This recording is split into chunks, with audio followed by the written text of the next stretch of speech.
Hi, magandang araw sa inyo. Ako si Ashley Carl Velasco. May handa akong spoken word poetry sa inyo. Akin itong pinamagatang kalusugan. May laban ako, hindi nakikita. Walang sugat, walang dugo. Walang selebrasyon kapag nalagpasan mo. Isang sakit na hindi mo matatamo sa simpleng hawak.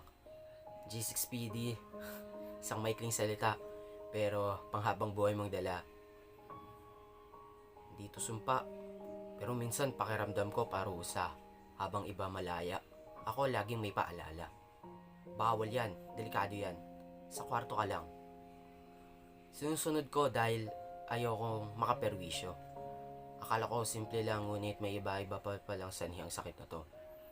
May mga araw na gusto ko magpanggap na normal lang ang lahat, pero pinapaalala ng katawan ko na hindi lahat ng laban maaayon sa ating hangad. Masakit mapagod kahit hindi ka pa nagsisimula. Masakit pigilan ng sarili kung gusto mo lang namang mabuhay ng walang kaba. Ngunit habang nabubuhay ako, natamo ko sa aking sarili na ang katawan ay hindi mo kaaway.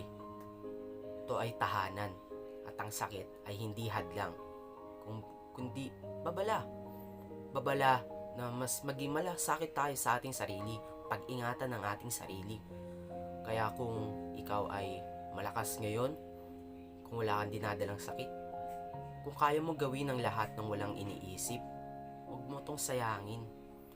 Pakinggan mo ang katawan mo, pahalagahan mo ito, pakinggan mo yung pagod nito.